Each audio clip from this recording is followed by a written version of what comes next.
తెలంగాణ అన్న మాట్లాడే ముందు కూడా గౌరవ విద్యార్థుల వేదిక అధ్యక్షులు మా ఆత్మీయ మిత్రులు సలకాని వెంకట యాదవ్ గారు కూడా గుర్తు చేసినట్టు దక్కన్ పీఠభూమి గురించి జనరల్గా ఏంటంటే ఇక్కడ ఉన్న మిత్రులందరితోటి చాలామందితో దశాబ్దాల తరబడి పరిచయం ఉండడం, అనేక సందర్భాల్లో ఉపన్యాసాలు వినడం వల్ల, అనేక సందర్భాలలో చెప్పిన విషయాల్ని పదే పదే చెప్పకుండా కొత్త తరహా విషయాల్ని ప్రజల్లోకి తీసుకుపోవాలనే తపన వలన ఇక్కడ ఉన్న చాలామందికి నా ఉపన్యాసం వినే ఉంటారు. కాబట్టి అందరికీ ఏంటంటే తక్కువ సమయంలో చెప్పడం ఏమో అని చిన్న అపోహ ఉంది.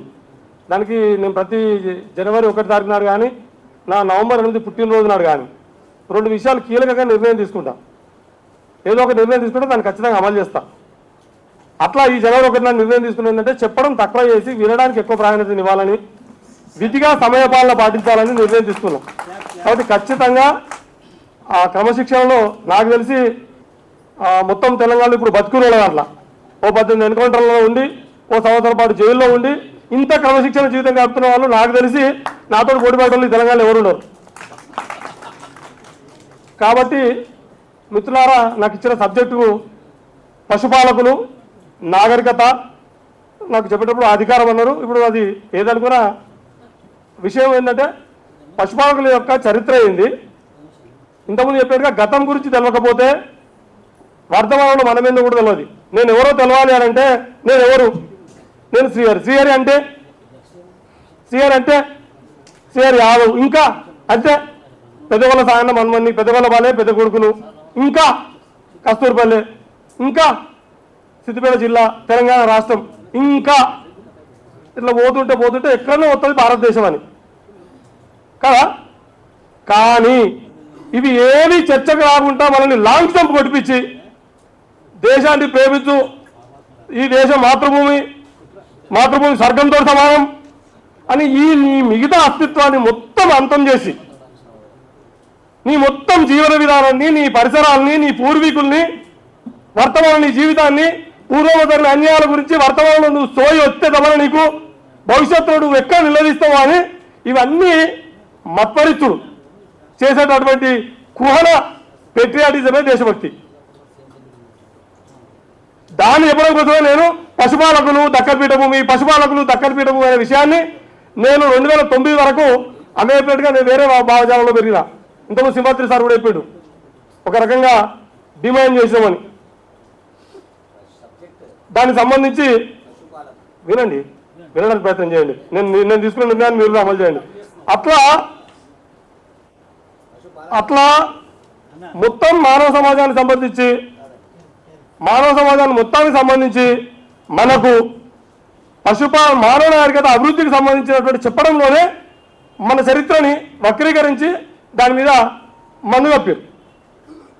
ఎట్లా అంటే మానవ నాగరికత ఎట్లా అభివృద్ధి అని చెప్తారు. ఇప్పుడు మీరు చదివే పుస్తకాలలో, నేను చదివిన పుస్తకాలలో కూడా నిప్పు కనుగొన్న తర్వాత మానవ నాగరికత వేగంగా అభివృద్ధి చెందింది. ఒక్కటే దాంట్లో మిగతా నాగరికతలన్నీ ధ్వంసమైపోతాయి, అంటే చర్చకు రాకుండా పోతాయి. లేదు, చక్రం కనుగొన్న తర్వాత మొత్తం మానవ నాగరికత మారింది అని చెప్పి ఇప్పుడు మీరు చదివేటటువంటి ఎన్ని భాషలన్నా తీసుకోండి, చరిత్ర పరిశోధించినటువంటి పరిశోధకులలో మెజారిటీ ఏం చెప్తారంటే నిప్పు పుట్టిన తర్వాత లేదా చక్రం కనుగొన్న తర్వాత మానవ నాగరికత వేగంగా మారింది అని చెప్తారు. కానీ మనిషికి సంబంధించి ఇప్పటి వరకు దొరికినటువంటి అవశేషాల ప్రకారము 7 లక్షల సంవత్సరాల క్రితము మానవ రూపం ఈ రూపం వచ్చింది. 7 లక్షల సంవత్సరాల క్రితం మిత్రులారా. నేను చెప్పేది ఏదైనా మీరు తర్వాత చెక్ చేసుకోవచ్చు, నా నంబర్ ఇస్తే నన్ను అడగచ్చు. కానీ 7 లక్షల సంవత్సరాలు, సుమారు 7,92,000 కోట్ల ఉంది. కానీ 70,000 సంవత్సరాల క్రితం మాత్రమే, వినండి, 7 లక్షల సంవత్సరాలకు 70,000 సంవత్సరాలకి 70,000 సంవత్సరాల క్రితం మాత్రమే మనుషులకి వేట స్వభావం నుంచి, వేటాడి చంపుకొని తినేటటువంటి మానవుడు వేట స్వభావం నుంచి, చంపడం నుంచి మచ్చిక ద్వారా, అంటే వీటిని చంపుకొని తింటే ఈ పూటకు ఈ రోజుకు మాత్రము లేదా ఈ వారానికి మాత్రమే గడుస్తుంది, కాల్చుకొని తిన్నా, ఎండబెట్టుకొని తిన్నా, గోలించుకొని తిన్నా, అట్లా కాకుండా వీటిని మచ్చిక చేసుకోవడం ద్వారా స్థిరంగా ఉండొచ్చు, పరిగెత్తే జీవితము, వలస జీవితము, సంచార జీవితంలో వచ్చి స్థిరంగా ఉండొచ్చు అని దీన్నే మన వాడుక భాషలో సివిలైజేషన్ అంటారు. నాకు ఇచ్చిన సబ్జెక్ట్ కూడా నాగరికత అంటే ఏంటంటే సంచారంగా విడివిడిగా ఉన్నటువంటి మనుషులు ఒక సమూహంగా ఒకే ప్రాంతంలో స్థిర నివాసం ఏర్పాటు చేయడానికి సివిలైజేషన్ అంటారు మిత్రులారా. అదే నాకు ఇచ్చిన సబ్జెక్ట్ కూడా. కాబట్టి 7 లక్షల సంవత్సరాల క్రితం మనిషి అయినటువంటి ఈ రూపంలో ఉన్న 70,000 సంవత్సరాల క్రితం వచ్చినటువంటి మచ్చిక ద్వారా మాత్రమే జీవ జంతువులు అంటే అడవి జంతువులు సాధు జంతువులకు మధ్య మచ్చిక ద్వారా వేట మెల్లమెల్లగా రద్దవుకుంటూ మచ్చిక ద్వారా మానవుడి పోషణలు స్థిర నివాసానికి వచ్చారు. ఈ 70,000 సంవత్సరాల నుంచి మెల్లగా మెల్లగా మెల్లగా మనిషి ఎంత వేగంగా అవుతుంది అంటే 7,70,000 మధ్య ఎంత తేడా ఉందో క్రీస్తు పూర్వము 2000 నుంచి 3000 శతాబ్దం క్రితం 3000 సంవత్సరాల క్రితం. ఇప్పుడు మీరు ఎవరు గూగుల్లో సెర్చ్ చేసిన అతి ప్రాచీన నాగరికతలు అని మీరు కొట్టండి తెలుస్తుంది. అది మెసొపొటేమియా నాగరికత, అది గ్రీస్ నదీ పరివాహక ప్రాంతంలో ఉంటుంది. తర్వాత ఈజిప్టు నైలు నది, చాలా అడ్వాన్స్ ఉన్నారు నాకంటే సంతోషం. తర్వాత మెసొపొటేమియా, తర్వాత ఈజిప్ట్ ఉంది. ఈజిప్టుకు సంబంధించి వచ్చినప్పుడు నైలు నది పరివాహక ప్రాంతం టైగ్రస్, అది మెసొపొటేమియా టైగ్రస్ నది పరివాహక ప్రాంతం. ఈజిప్ట్ వచ్చేటప్పటికి నైలు నది పరివాహక ప్రాంతం. మనది సింధు నాగరికత, ఇది సింధు నది పరివాహక ప్రాంతం. దీన్ని హరప్పా మహేంజోదారో కూడా మన వాడుకలో హరప్పా నాగరికత కానీ మహేంజోదారో అని కొడితే మనకు సింధు వ్యాలీకి సంబంధించినటువంటి డెవలప్మెంట్స్ వస్తాయి. అంటే 70,000 సంవత్సరాల క్రితం మచ్చిక మొదలుపెట్టేటువంటి పరిస్థితులలో ఈ 3 అతి ప్రాచీన నాగరికతలు అనుకుంటే చైనా కూడా కలిపి 4 అని ఇస్తుంది ఈ మధ్య గూగుల్లో. అది చీన్ నది పరివాహక ప్రాంతం సంబంధించి. ఈ 4 అతి అభివృద్ధి అయినటువంటి నాగరికత ఏది అంటే సిండస్ వ్యాలీ మాత్రమే. ఎందుకు అంటే సిండస్ వ్యాలీలో మాత్రమే పశు పోషణ ఉన్నత దశలో ఉచ్చ దశలో ఉన్నది. అప్పటికి సింధు వ్యాలీలో ఉన్నటువంటి హరప్పా మహేంజోదారోలో ఉన్నటువంటి తవ్వకాలు కానీ ఇప్పుడు మనకు ఉన్న ఆధారాలు ఎక్కడ చూసినా పశుపతి మాత్రమే దేవుడు. మనం చెప్తున్నటువంటి నంది శివుడు, ఇది క్రీస్తు శకం తర్వాత వచ్చినటువంటి ఇప్పుడున్నటువంటి ఆలయాలలో కానీ నంది శివుని వాహనం అని చెప్పి రాతలను దొరుకుతున్నాయి అని కూడా మనకు క్రీస్తు శకం తర్వాతనే దొరుకుతాయి. కానీ క్రీస్తు పూర్వము సిండస్ వ్యాలీలోనే మనకు పశుపతి దేవుడుగా, నంది ఆనాటి ఆ సింధు వ్యాలీకి సంబంధించినటువంటి వాళ్ళందరికీ గౌరవప్రదమైనటువంటి పశుపతిని దేవుడిగా కొలుస్తూ పశువుల్ని పూజించేటటువంటి నాగరికత. ఇది ఈజిప్ట్లో మెసొపొటేమియాలో కనిపించే మిత్రులారా. అందుకే ఈ 2 నాగరికతల కంటే కూడా పశుపాలకుల నాగరికతనే ఈ మొత్తం ప్రపంచ మానవాళికి ఉన్నటువంటి నాగరికతలో అత్యంత అభివృద్ధి చెందినటువంటి నాగరికత పశుపాలకుల నాగరికత. కాబట్టి మొత్తం ప్రపంచానికే ఉన్నతంగా నిలబడేటువంటి పశుపాలకులు సిండస్ వ్యాలీ నుంచి హరప్పా గురించి నేను మళ్ళీ లోతులకు పోని ఇక్కడ ఉన్నంత విద్యావంతులే. కాబట్టి ఇటీవల కాలంలో కంచాల కానీ రామ్ షెపర్డ్ కానీ రాము సార్ కానీ సింహాద్రి సార్ కానీ చెప్తూనే ఉన్నారు చాలా విషయాలలో. అందుకే మీ తాత ఎవరు అంటే మా తాతారప్ప, నేను ఆయన వారసుని. పశుపాలకులే నాగరికత నిర్మించినటువంటి ఆ నాగరికత నుంచి వచ్చిన ఇప్పటి పశుపాలకులు మనం. మరి వీళ్ళంతా లేరా? మిగతా వాళ్ళంతా వాడక భాషలంతా పాడి పంటలు చాలా నాగరికత అంటే రకరకాల ఉదాహరణలు చెప్తున్నారు కదా. కానీ ఎప్పుడైతే పూజ వచ్చిందో, పూజ ఒక వర్గానికే పరిమితమైందో, ప్రజలందరి భాషగా ఉండేటటువంటి ఉండాల్సినటువంటి భాష కేవలం దైవ భాషగా మాత్రమే అయ్యి రాతాపూతకు మాత్రమే భాష అనేది పరిమితమైందో, అక్కడి నుంచి పశుపాలకులు మెల్లమెల్లగా అధికారానికి పాలనకు దూరం అవుతూ వచ్చారు. అట్లా సంచార జీవితం నుంచి స్థిర నివాసం ఏర్పాటు చేసినటువంటి హరప్పా నాగరికత మళ్ళీ తర్వాత విదేశాల నుంచి వచ్చినటువంటి దారుల వల్ల సిండస్ వ్యాలీ నుంచి గంగా నుంచి గోదావరికి, కృష్ణకు ఇట్లా వచ్చి ఇవాళ మనం ఇక్కడ ఉన్నటువంటి తెలుగు నేల దక్కన్ ప్లేట్లో ఉన్నటువంటి కురు అంటే గురే కన్నడ భాషలో మిత్రులారా. ఇప్పుడు వచ్చే వివరాలన్నింటినీ కూడా మీరు జ్ఞానవంతులు ఇక్కడికి వచ్చేవాళ్ళు, మీరందరూ పోరాట యోధులతో పాటు జ్ఞానయోధులు కూడా. కాబట్టి జ్ఞానయోధులు అందరూ మీరు ఆలోచించాల్సిన విషయం ఏంటంటే కన్నడ భాషలో కురు అంటే గొర్రె మిత్రులారా. కన్నడ భాషలో మీరు భాషలు కొట్టే లింగ్విస్టిక్స్లో కురు అంటే గొర్రె. కురు బా అన్న, మా అన్న, వా అన్న, బా మా వాళ్ళు ద్రవిడ భాషలో సమాన అర్థాలే. కురుబా అన్న, కురుబా అన్న ఇది కృష్ణా పరివాహక ప్రాంతానికి సంబంధించినటువంటి విషయము. అట్లా గోదావరి పరివాహక ప్రాంతంలో వలస వచ్చినటువంటి వాళ్ళంతా కూడా గొర్రెలోళ్ళు గొల్లోళ్ళు అయినరు. గొర్రె లా కూడా సమాన అర్థాలు ద్రవిడ భాషలో. కాబట్టి ఒకనాడు మనం ఆవును చాలా మంది వల్ల ఇంకొక అనుమానం రావచ్చు మీ అందరికీ. మరి యాదవులు అంటే గోపాలుడు కృష్ణుడు కదా, మనం గోపాలం కదా, ఈ గొర్రెల మేకలు వచ్చినాయని. మానవ నాగరికతలో వేదాలు అంటే ఇప్పుడు ఉన్నటువంటి వాళ్ళందరికీ నాకు తెలిసి భిన్నాభిప్రాయం ఉండకపోవచ్చు. ఇప్పుడు ఉన్నటువంటి పురాతనమైనటువంటి మనకు దొరికినటువంటి ఆధారాలలో వేదాలు కూడా పురాతనమైనవి అని చెప్తా ఉన్నారు. వేదాలలోనే అన్నీ ఉన్నాయని, ఇప్పుడు ఏ సమస్య వచ్చినా ఏ విషయం వచ్చినా వేదాల్లోనే అన్నీ ఉన్నాయని చెప్తున్నారు. ఆ వేదాల్లోనే అజపాలురు గోపాలురు ఉన్నారు. అజ అంటే మేక మిత్రులారా సంస్కృతంలో. అంటే మానవ నాగరికతలో మేకనే మొదటి సాధు జంతువు. మచ్చికకు దగ్గరైన జంతువు మొదటి జంతువు మేక. దాని ద్వారా మాత్రమే మనిషి ఆయుర్వేదాన్ని ఆరోగ్యాన్ని ఏది విషతుల్యమో ఏది ఔషధమో కనుగొనరు. కాబట్టి పశుపాలకు మాత్రమే ఏది సాధు జంతువో ఏది క్రూర జంతువో అడవి నుంచి బైఫర్కేట్ చేసిన తర్వాత మచ్చిక చేసిన తర్వాత మానవ నాగరికత లక్షల సంవత్సరాలు ఉన్నటువంటి మానవ నాగరికత కొన్ని వేలలోనే మొత్తం ప్రపంచవ్యాప్తంగా అత్యంత అభివృద్ధి చెందిన నాగరికత అభివృద్ధి చెందింది.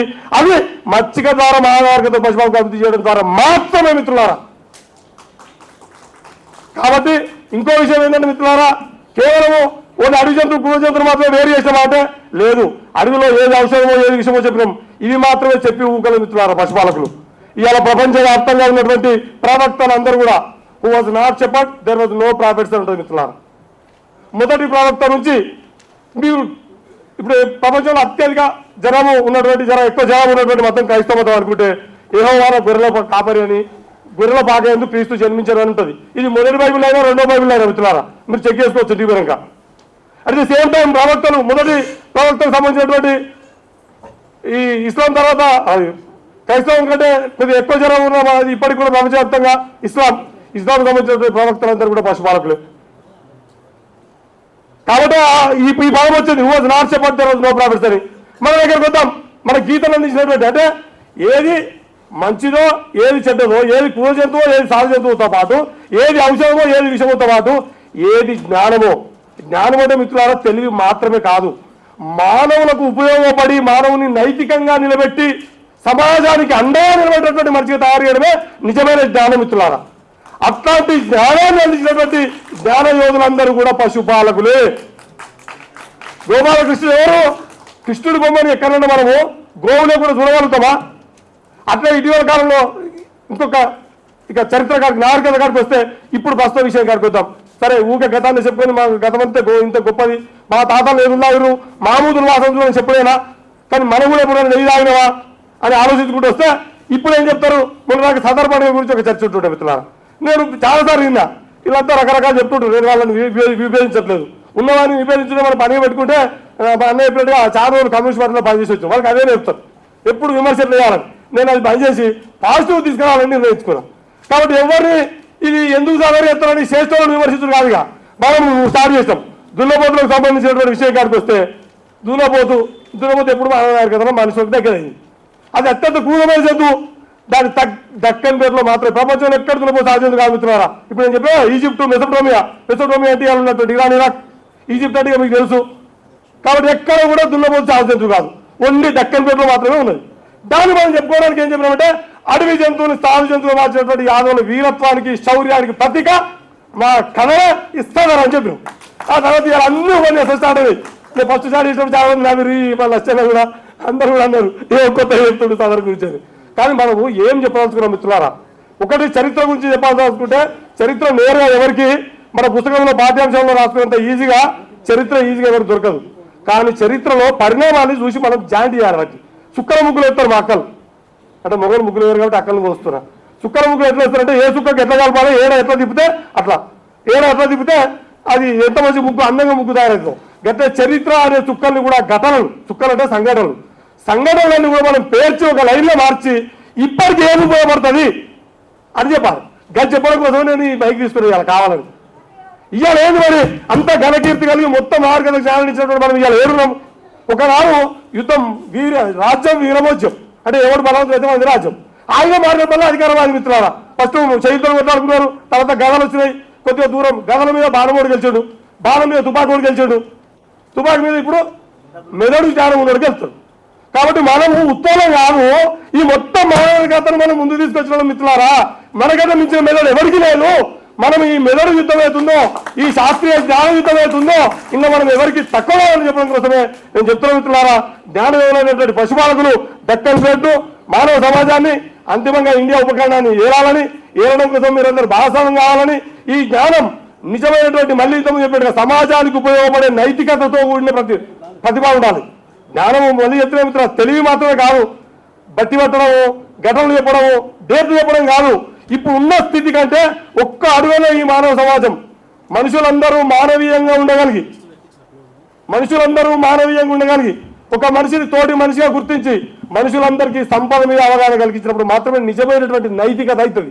కాబట్టి ఆ నైతికమైనటువంటి సమాజ నిర్మాణానికి జ్ఞానవేలు ముందుకు రావాలని కోరుకుంటూ నాకు ఈ అవకాశం ఇచ్చినటువంటి పెద్దలందరికీ మరోసారి పేరు పేరుగా ధన్యవాదాలు. జై యాదవ్ అలా బైక్ నేనే పట్టుకున్నాను కాబట్టి నేను చేస్తున్నాను. యాదవ్ ఐక్యత. థ్యాంక్ యూ మిత్రులారా.